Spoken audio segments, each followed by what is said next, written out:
Alright, movie fans, here's another movie on my most anticipated list of this year. Another movie by Marvel, Fantastic Four. And wow, all I can hear is about this movie is it is getting slammed by critics and fans. And obviously, since it's a Marvel film, I've obviously suckered into these, no matter how bad reviews these films get.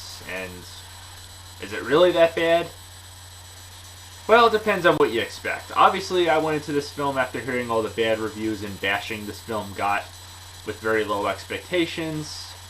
And yeah, it was just okay.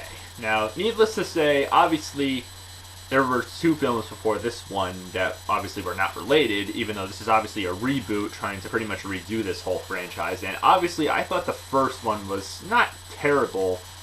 I mean, it was okay. It was, campy, it was silly, and obviously the acting choices were not great, especially Jessica Alba, and the fact that it's, it is what it is. It's too comic book like, and I thought it was good for what it was. And the second one, Silver Surfer, I think pretty much went downhill from there, especially with Doctor Doom writing Silver Surfer's board. I mean, that was the stupidest, or at least one of the stupidest Marvel film moments in any Marvel film that I've seen. So, needless to say, it looked promising for what it was. I mean, he had the same director from Chronicle doing this film, and he did a great job with that, even though it was obviously meant to be, found footage type movie about, kids who get superpowers. So it looked promising. It looked like it was taking a more darker, edgier approach, like The Dark Knight did over the lousy Schumacher Batman movie after he destroyed, or I should say obliterated that franchise, even though at least he admitted it sucked. And, well, let's not compare this film to that, because let me just say, this film does have its set of flaws. Now, I will compliment the dark, grittier tone this film had, and a lot of people did complain it had a more boring approach, but I don't know, I thought the build-up in the first half was actually not bad. The character seemed okay, the whole concept of trying to build a teleported device and the whole different universe seemed not too bad. So I got sort of attached to the characters. The acting choices were a lot better, especially the ones playing Susan Storm. And, okay, somewhat spoiler alert in this, so you might not want to watch the rest of this video if you don't want to be spoiled. And as well as, you're probably asking how the hell the Human Torch character is black and, Susan Storm is his sister and everything. Yes, she was adopted, so that answers your question right there in case you're wondering about that, how them two can be related. And, so, yeah, Susan Storm is obviously adopted by the Human Torch's father, or I forget what his real name is in the movie, and so that answers that question.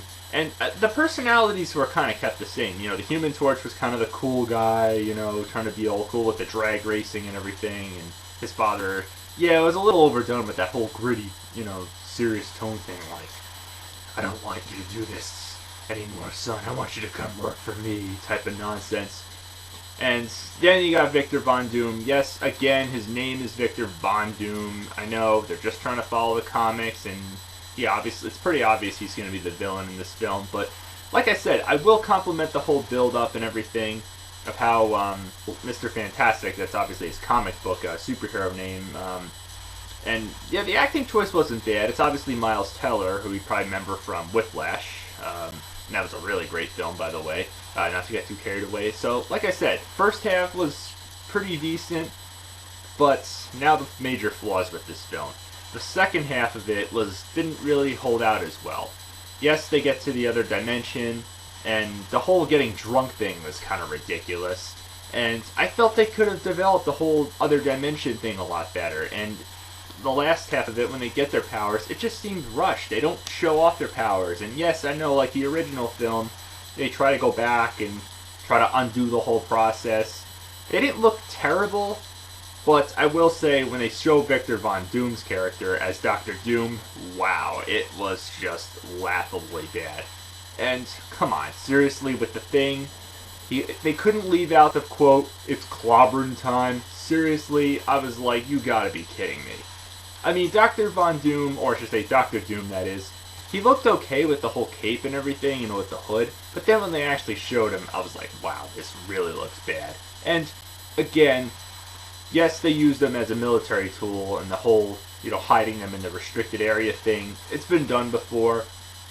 So they're not in the most riveting locations like in New York City or anything. Yes, so there's not really too much of it. Yes, they save the world, but it just feels all rushed. They don't give enough time to really show off everything. It's only an hour and 40 minutes long. So you figured there should be more build-up on everything.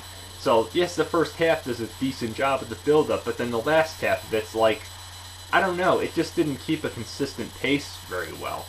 And obviously it just sets up for another film, which I don't know if it's really going to happen, but, well, being that this movie made a pretty decent amount of cash, it probably is, so I don't know. No, there's not a post-credit scene in this movie, which I'm not really disappointed, but overall, yeah, I'd say this film is just okay. But you want my advice on the best Marvel film of the year so far, I'd say between the Avengers Age of Ultron and definitely Ant-Man.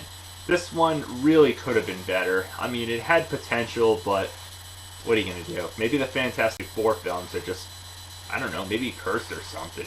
So, see for yourself, but overall, it's just okay. I wouldn't say Batman and Robin terrible, but could have been a lot better. So, yeah. My final verdict is just a walking Weird Mode Wii Motion Plus up and, well, Weird Mode down. I try to enjoy it for what it is, so that's my verdict.